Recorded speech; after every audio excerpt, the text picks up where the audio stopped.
கௌரவ மாணிக்க வாசகர் இளஞ்செழியன் மேல் நீதிமன்ற நீதிபதி தற்பொழுது ஓய்வு பெற்றிருக்கின்றார்.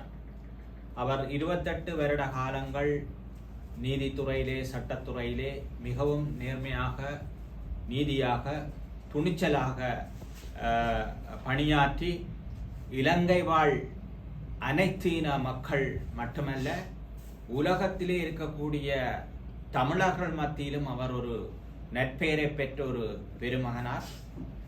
அப்படியான ஒரு நீதிபதி மேல் நீதிமன்ற நீதிபதியாக தனது ஓய்வு காலத்தை நிறைவு செய்திருந்தாலும், அதாவது மேன்முறையீட்டு நீதிபதியாக தான் வருவதற்கு அவர் விண்ணப்பித்திருந்தார். ஆனால் இலங்கை நாட்டினுடைய அரசியல் அமைப்பின்படி மேல்முறையீட்டு நீதிபதிகளை சிபார்சு செய்கின்ற அந்த பொறுப்பு அல்லது அதிகாரம் அரசியலமைப்பு ரீதியாக ஜனாதிபதி அவர்களுக்கு வழங்கப்பட்டிருக்கின்ற சூழ்நிலையிலே, அதாவது அரசியலமைப்பு குழுவுக்கான பெயர்கள் பரிந்துரைப்பிலே 4 சிங்கள நீதிபதிகளை ஜனாதிபதி அவர்கள் பரிந்துரைத்து இருக்கின்றார். ஆனால் அது சிங்கள மக்களும் ஏற்றுக்கொள்வார்கள், இந்த நாட்டினுடைய சட்டத்துறை நீதித்துறையும் ஏற்றுக்கொள்ளும். இளஞ்செழியன் அந்த நீதிபதி எப்படிப்பட்டவர், எப்படி துணிச்சலாக இந்த நாட்டிலே சட்டத்தையும் நீதியையும் நிலைநாட்டினார். இங்கே பக்கசார்பு இல்லை, நடுநிலைமையாக இல்லை, ஆனால் நீதியாக நேர்மையாக தன்னுடைய கடமைகளை சரிவரே செய்த ஒரு நீதிபதி என பாராட்டு பெற்ற ஒரு நீதிபதியை அரசியலமைப்பு சபைக்கு பரிந்துரைக்காமல் ஜனாதிபதி விடுவித்திருப்பது என்பது உண்மையிலே சிறுபான்மை மக்களுக்கு கிடைக்கின்ற அந்த வரப்பிரசாதம் அல்லது கிடைக்க வேண்டிய அந்த உரிமை தட்டி பறிக்கப்பட்டிருக்கின்றது, அது நிராகரிக்கப்பட்டிருக்கின்றது. அது மட்டுமில்லை, இங்கே தம்பி அவர்கள் குறிப்பிட்டது போல எத்தனையோ வழக்குகளிலே வித்தியாவிட வழக்காக இருக்கலாம், கிருசாந்தி குமாரசாமி வழக்காக இருக்கலாம், எத்தனையோ ஆயிரக்கணக்கான தமிழ் இளைஞர்களை பயங்கரவாத தடை சட்டத்தின் கீழ் கைது செய்து கொண்டு போகின்ற பொழுதெல்லாம் அவர்களுக்கு நீதியை வழங்கின காலத்திலே அவர் கடந்த அரசுகளாலே பல சந்தர்ப்பத்திலே பழிவாங்கப்பட்டவர். அவருக்கு கிடைக்க வேண்டிய பதவி உயர்வுகள் எல்லாம் தடுக்கப்பட்டது, அவருக்கு கிடைக்க வேண்டிய அனுகூலங்கள் அனைத்தும் தடுத்து நிறுத்தப்பட்டு அவரை ஒரு ஒரு மாவட்ட நீதிபதி என்ற மட்டத்திலே கூட வைத்திருந்த காலங்கள் எல்லாம் இருந்தது. ஆனால் இது ஒரு மிகவும் பாரபட்சமான ஒரு செயல்பாடு. ஜாழ் மாவட்டத்திலே 3 நாடாளுமன்ற உறுப்பினர்களை, வடகிழக்கிலும் அதிகமான நாடாளுமன்ற உறுப்பினர்களை ஜனதா விமுக்தி பெரமுன என்று சொல்லப்படுகின்ற இந்த அரசாங்கத்துக்கு மக்கள் பிரதிநிதிகளை வழங்கி இருக்கின்றார்கள்.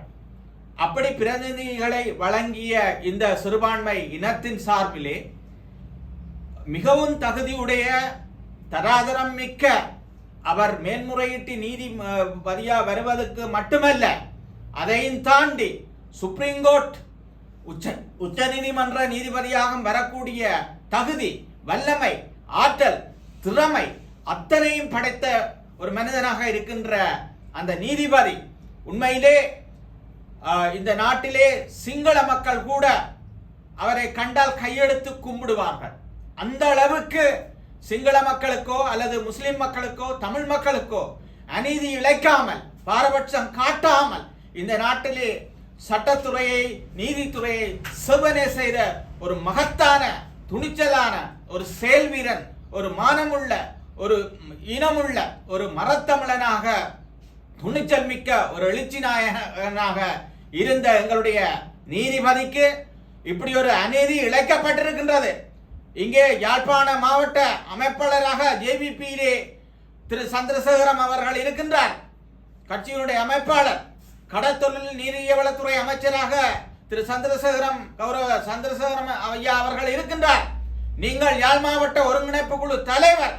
அந்த வகையிலே இந்த ஒருங்கிணைப்பு குழு கூட்டத்துக்கு செல்லக்கூடியவர்கள் இங்கே இருக்கக்கூடிய தமிழ் பிரதிநிதிகள், அது பாராளுமன்ற உறுப்பினர்களாக இருக்கலாம் அல்லது சிவில் சமூக பிரதிநிதிகளாக எவராக இருந்தாலும் இந்த விடயத்தை நீங்கள் வலியுறுத்துங்கள். நாங்கள் இந்த இடத்திலே அமைச்சருக்கும் நாங்கள் பகிரங்கமாக அறைகூவல் விடுகின்றோம். இது ஒரு பாரபட்சமான நடவடிக்கை. இதுக்கு நீதி வழங்க வேண்டும். அவருக்கு அந்த அவர் விரும்புகின்றார். அவர் ஒன்றும் அங்க காசு உழைக்கிறக்கோ அல்லது லஞ்ச வேலை பார்க்கவோ ஊழல் மோசடி செய்யவோ இல்லை.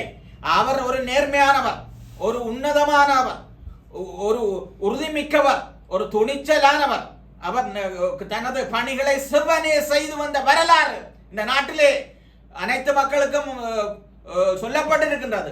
அந்த வகையிலே இது ஒரு எங்களால் சகிச்சு கொள்ள முடியாத ஒரு அநீதி இழைக்கப்பட்டிருக்கின்றது. அவர் விண்ணப்பித்திருக்கின்றார். அவர் விண்ணப்பிக்கிறதுக்கு சகல தகுதியும் அவருக்கு இருக்கின்றது, உரிமை இருக்கின்றது, தகமை இருக்கின்றது. இருப்பவர்களுக்கே எல்லாரும் உண்மையிலே அவரை நேசிப்பார்கள். இளஞ்செழியனுக்கு அப்படியான ஒருத்தருக்கு கொடுக்க வேண்டும் என்று மற்ற நீதிபதிகள் கூட விரும்பக்கூடிய ஒரு மனிதனை இப்படி புறக்கணித்ததை இந்த சிவில் சமூக தீவக சிவில் சமூக சார்பிலும் அந்த யாழ் மாவட்ட சார்பிலும் நாங்கள் வன்மையாக உண்மையிலே இதை கண்டிக்கின்றோம்.